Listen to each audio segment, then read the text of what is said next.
And Paul McElroy's resignation as CEO is the latest move in the firestorm of controversy surrounding JEA. But another figure facing heat is Mayor Curry.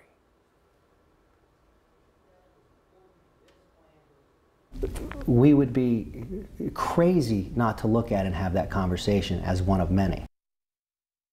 So for months, his involvement in a potential sale of JEA has been scrutinized. Our Shelby Danielson sat down with him tonight to try to get answers to set the record straight.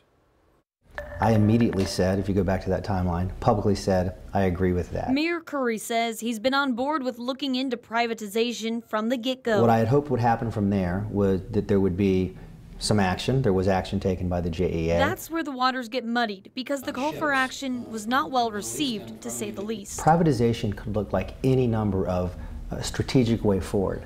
Now, So would privatization, is there a way that it wouldn't involve a sale? I mean, you can sell assets and retain employees. I mean, when you get into complex business transactions like this, there's a whole host of things that are not a sale of an organization where a private organization or some other entity has control over the employees and all of the operations. But privatization would involve a sale, a transaction of some kind.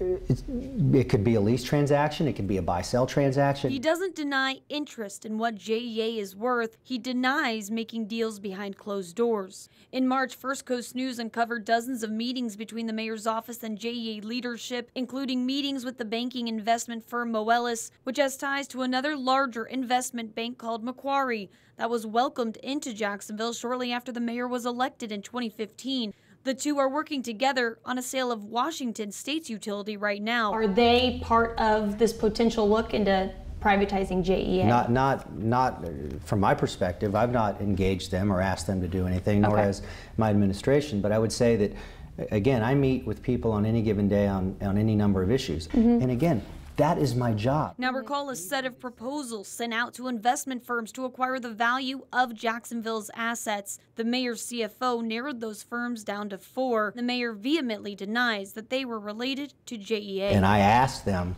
months ago, I couldn't even, way back, we ought to understand the city's assets.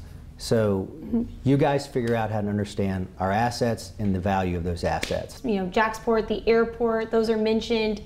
Are they possibly? We haven't, so my recollection is that City Council has asked us to do nothing. We asked the mayor what he would use the money for if JEA was sold. So you're saying a what if.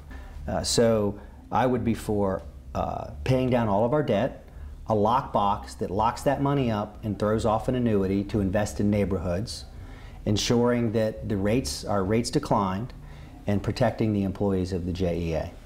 Shelby Danielson, First Coast News, on your side.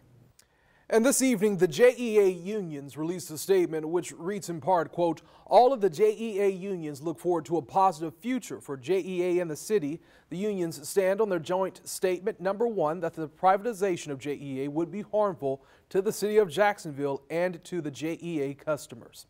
Our team coverage on the potential sale of JEA continues right now at firstcoastnews.com.